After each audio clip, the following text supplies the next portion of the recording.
কখনো কি ভেবে দেখেছেন একটা নিষ্প্রাণ পাথর আর একটা ছোট্ট ঘাসের চারা এই দুটোর মধ্যে আসল তফাৎটা ঠিক কোথায়? চলুন আগামী কয়েক মিনিটে আমরা জীবনের সেই মূল নকশাটা খুঁজে বের করি, মানে সেই প্রধান প্রক্রিয়াগুলো যেগুলো জীবন্ত সবকিছুর মূল ভিত্তি। একবার ভাবুন তো, একটা অত্যাধুনিক রোবট আর একটা সাধারণ ঘাসের ফলক, একটাকে বানানো হয় আর একটা নিজে নিজেই বেড়ে ওঠে। কিন্তু আসল পার্থক্যটা ঠিক কোথায়? কোন সেই গোপন সূত্র যেটাকে আমরা জীবন বলি? আচ্ছা, তাহলে একদম গোড়া থেকে শুরু করা যাক। জীববিজ্ঞানের সবচেয়ে বেসিক নিয়মটা হলো, জীবন্ত যে কোনো কিছুর মধ্যে জীবনের কিছু স্পষ্ট লক্ষণ দেখা যায়। যেমন সে বাড়ে, শ্বাস-প্রশ্বাস চালায় এবং বংশবৃদ্ধি করে। এটাই হলো একদম গোড়ার কথা। আর সবচেয়ে অবাক করা ব্যাপার কি জানেন? ক্ষুদ্রতম ব্যাকটেরিয়া থেকে শুরু করে আমাদের মতো জটিল মানুষ পর্যন্ত এই পৃথিবীতে সমস্ত জীবন কিন্তু একই মৌলিক ব্লুপ্রিন্ট মেনে চলে, আর সেটা মাত্র 4টি প্রক্রিয়ার উপর ভিত্তি করে। চলুন এই ব্লুপ্রিন্টটাকে আমরা এক এক করে দেখি। তো প্রথম প্রক্রিয়াটা হলো পুষ্টি, মানে একটা জীব তার চলার মতো শক্তিটা জোগাড় করে কিভাবে। শক্তি ছাড়া তো আর কিছুই হবে না, তাই শুরুটা এখান থেকেই করতে হবে।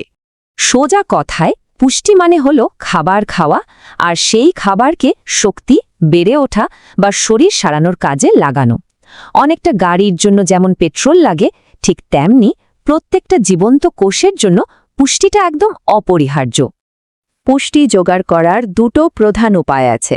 গাছপালা হলো একরকম মাস্টার শেফ, ওরা অটোট্রফিক, মানে সূর্যের আলো দিয়েই নিজেদের খাবার বানিয়ে নেয়। আর অন্যদিকে আমরা মানে প্রাণীরা হলাম ভোক্তা।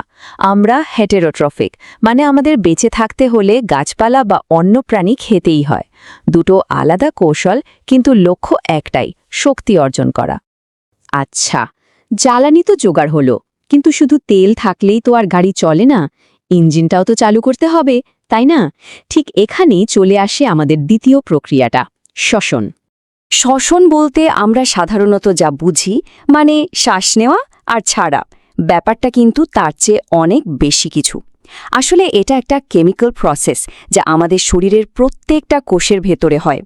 এখানে খাবারকে ভেঙে তার মধ্যে জমে থাকা শক্তিটাকে বের করে আনা হয়। এই শক্তি দিয়ে কিন্তু আমাদের সব কাজ চলে। এর পেছনের ফর্মুলাটা কিন্তু অবাক করার মতো সহজ। খাবার আর অক্সিজেন একসঙ্গে মিলে তৈরি করে শক্তি, আর এর সাথে বাই প্রোডাক্ট হিসেবে তৈরি হয় কার্বন ডাই অক্সাইড আর জল। এই সহজ কিন্তু পাওয়ারফুল ফর্মুলাটাই কিন্তু আমাদের গ্রহের প্রায় সমস্ত জীবনকে চালাচ্ছে। আর এই শ্বসন প্রক্রিয়াটা ঠিকঠাক মতো চালাতে গেলে গ্যাস এক্সচেঞ্জটা কিন্তু খুব জরুরি। আমরা যেমন ফুসফুস দিয়ে অক্সিজেন নিই, গাছপালাও কিন্তু তাদের পাতার মধ্যে থাকা স্টোমাটা নামের ছোট ছোট ছিদ্র দিয়ে শ্বাস চালায়। পদ্ধতি আলাদা হলেও মূল নীতিটা কিন্তু একই। তাহলে আমাদের কাছে এখন শক্তি আছে, কিন্তু এই শক্তিটা বা ধরুন অন্য দরকারি জিনিসগুলো শরীরের কোনায় কোনায় পৌঁছাবে কিভাবে? এর জন্য তো একটা ডেলিভারি সিস্টেম লাগবে, তাই না? এটাই হলো আমাদের 3 নম্বর প্রক্রিয়া, পরিবহন। পরিবহন মানে আর কিছুই না, শরীরের ভেতরে অক্সিজেন, জল আর খাবারের মতো জরুরি জিনিসগুলোকে এক জায়গা থেকে আরেক জায়গায় নিয়ে যাওয়া। বলতে পারেন এটা হলো শরীরের নিজস্ব হাইওয়ে নেটওয়ার্ক, যেটা সবকিছুকে ঠিকঠাক জায়গায় পৌঁছে দেয়। তবে মানুষ আর গাছের এই হাইওয়ে সিস্টেমটা কিন্তু একেবারে আলাদা। আমাদের শরীরে আছে হার্ট, যেটা একটা পাওয়ারফুল পাম্পের মতো কাজ করে আর রক্তনালীর মধ্যে দিয়ে সবকিছুকে ঠেলে পাঠিয়ে দেয়। আর গাছপালাদের আছে একটা দারুণ পাইপলাইন সিস্টেম, জাইলেম দিয়ে জল ওপরে ওঠে আর ফ্লোয়েম দিয়ে খাবার নিচে নামে। দুটো সিস্টেমই কিন্তু যার যার প্রয়োজনের জন্য একদম পারফেক্ট। যে কোনো ফ্যাক্টরির মতোই জীবনের এই কাজগুলোতেও তো কিছু আবর্জনা বা বর্জ্য তৈরি হয়, তাই না? আর এই আবর্জনা যদি সময় মতো সরানো না হয়, তাহলে তো শরীরটাই বিষাক্ত হয়ে যাবে। আর এখানেই আসে আমাদের শেষ এবং খুবই জরুরি প্রক্রিয়াটা, রেচন। খুব সহজ করে বললে, রেচন হলো শরীরের ভেতরে তৈরি হওয়া সব বর্জ্য পদার্থ বাইরে বের করে দেওয়ার প্রক্রিয়া। শরীরটাকে পরিষ্কার আর সচল রাখতে এটা একদম মাস্ট, ঠিক যেমন আমরা রোজ আমাদের ঘরবাড়ি পরিষ্কার রাখি। আর এই বর্জ্য বের করার উপায়গুলো কিন্তু বেশ ইন্টারেস্টিং। যেমন মানুষের কিডনি রক্ত ছেঁকে বর্জ্য আলাদা করে দেয়। অন্যদিকে গাছেরাও আরও কয়েকটা চালাক উপায় ব্যবহার করে। ওরা পাতার ছোট্ট ছিদ্র দিয়ে গ্যাস বের করে দেয়, ঝরে পড়া পাতার মধ্যে বর্জ্য জমিয়ে রাখে বা অতিরিক্ত জলটা বাষ্পাকারে বের করে দেয়। প্রত্যেকটা জীবই তার নিজের মতো করে সমাধান বের করে নিয়েছে। তো সব মিলিয়ে ব্যাপারটা কি দাঁড়ালো? এই যে 4টে প্রক্রিয়া, পুষ্টি, শ্বসন, পরিবহন আর রেচন, এগুলো কিন্তু একা একা কাজ করে না। এরা সবাই একে অপরের সাথে এমনভাবে জুড়ে আছে, ঠিক যেন একটা জটিল মেশিনের বিভিন্ন পার্টস, একটা ছাড়া আরেকটা অচল। আর এই 4টে মিলেই তৈরি হয়েছে জীবনের মূল নকশাটা। তাহলে চলুন পুরো বিষয়টা একবার ঝালিয়ে নেওয়া যাক। পুষ্টি হলো জ্বালানি জোগাড় করা, শ্বসন হলো সেই জ্বালানি পুড়িয়ে শক্তি তৈরি করা, পরিবহন হলো সেই শক্তি আর অন্যান্য জিনিসপত্র সবখানে পৌঁছে দেওয়া, আর রেচন হলো সব আবর্জনা পরিষ্কার করা। এই 4টি স্তম্ভের ওপরেই দাঁড়িয়ে আছে জীবনের এই বিশাল কাঠামো। এটাই হলো আমাদের পৃথিবীতে জীবনের চেনা ছক বা ব্লুপ্রিন্ট। কিন্তু এটা আমাদের একটা বিশাল প্রশ্নের সামনে দাঁড় করিয়ে দেয়। এটাই কি একমাত্র সম্ভব উপায়? হতে পারে না যে এই মহাবিশ্বের অন্য কোথাও, অন্য কোনো গ্রহে জীবন হয়তো একদম অন্য কোনো নিয়ম মেনে চলে? ভাবার মতো একটা ব্যাপার, তাই না?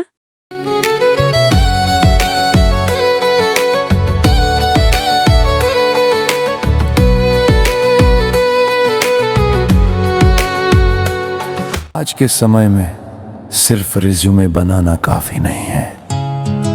जरूरी है कि लोग आपको समझें, आपकी स्किल्स को जानें और आपकी कहानी सुने। आज सोशल मीडिया पर जो दिखता है वही बिकता है। इसीलिए हम लाए हैं रिज्यूम एक्सप्लेनेशन वीडियो सर्विस, जहां आपका रिज्यूम ये प्रोफेशनल तरीके से ये आसान भाषा में समझाया जाता है। दिखो, इससे बनती है आपकी करियर रेपुटेशन और मजबूत होती है आपकी सोशल रेपुटेशन। जब आप अपना रिज्यूम वीडियो सोशल मीडिया पर शेयर करते हैं तो लोग आपको सिर्फ नाम से नहीं, आपकी काबिलियत से पहचानते हैं। क्योंकि आपकी पहचान मायने रखती है।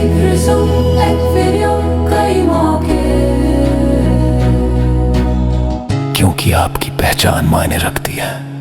हर सफल डिजिटल समाधान के पीछे एक सोच होती है, एक अनुभव होता है और एक यात्रा होती है। यह यात्रा है रविकांत की। रविकांत एक ऐसे प्रोफेशनल हैं जिन्होंने टेक्नोलॉजी को सिर्फ कोड तक सीमित नहीं रखा, बल्कि उसे समस्याओं का समाधान बनाया। साल 2009, यहीं से शुरू होती है उनकी कहानी। एक सॉफ्टवेयर डेवलपर के रूप में उन्होंने CRM और एंटरप्राइज सॉफ्टवेयर सिस्टम्स पर काम किया। .NET टेक्नोलॉजी उनकी तकनीकी नींव बनी।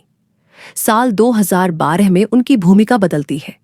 वे सरकारी क्षेत्र से जुड़ते हैं और BTAST प्रोजेक्ट के अंतर्गत डिस्ट्रिक्ट IT कंसल्टेंट बनते हैं। यह परियोजना बिहार सरकार और DFID यूनाइटेड किंगडम के सहयोग से चलाई जा रही थी। यहां उन्होंने सीखा कि टेक्नोलॉजी नीतियों को कैसे लागू करती है और सिस्टम लाखों लोगों को कैसे प्रभावित करते हैं।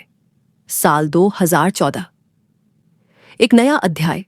रविकांत केयर इंडिया से जुड़ते हैं, एक वैश्विक संगठन जो स्वास्थ्य, शिक्षा और सामाजिक विकास के क्षेत्र में दुनिया भर में कार्य करता है। यह अनुभव उनके दृष्टिकोण को और व्यापक बनाता है। साल 2015 में वे software education and research private limited का हिस्सा बनते हैं। यहां वे शिक्षा, स्वास्थ्य, चुनाव, पुलिस और वित्त विभाग जैसी महत्वपूर्ण सरकारी परियोजनाओं पर काम करते हैं। यह चरण उनकी तकनीकी परिपक्वता को नई ऊंचाइयों तक ले जाता है। साल 2016, अंतर्राष्ट्रीय अनुभव। रविकांत IPE ग्लोबल के साथ काम करते हैं, एक संस्था जो 100 से अधिक देशों में विकास परियोजनाएं संचालित करती है। लेकिन साल 2017 में एक बड़ा निर्णय लिया जाता है, स्वतंत्र रूप से कुछ अपना बनाने का। परिवार, मित्रों और प्रोफेशनल पार्टनर्स के सहयोग से वे कस्टम सॉफ्टवेयर और वेबसाइट डेवलपमेंट की सेवाएं शुरू करते हैं। साल 2018 से उनका फोकस स्पष्ट होता है। स्कूल ERP सॉल्यूशंस, ऐसे समाधान जो स्कूलों के शैक्षणिक और प्रशासनिक कार्यों को डिजिटल, सरल और प्रभावी बनाते हैं। साल 2019 में सफल साझेदारियों के साथ यह कार्य और तेजी से आगे बढ़ता है। आज रविकांत एक बिजनेस सॉल्यूशंस प्रोवाइडर हैं। वे प्रदान करते हैं school ERP solutions, customised software development, mobile app development, professional advertisement, video making. हर प्रोजेक्ट में अनुभव, समर्पण और गुणवत्ता झलकती है। उनका personal app Ravikant Google play store पर उपलब्ध है और उनका YouTube चैनल ज्ञान, टेक्नोलॉजी और रचनात्मकता का एक डिजिटल मंच है। दुर्गापुर, पश्चिम बंगाल से वे देश और संस्थानों के लिए डिजिटल समाधान बना रहे हैं। ये कहानी सिर्फ बीते वर्षों की नहीं है, ये कहानी है भविष्य को डिजिटल रूप देने की।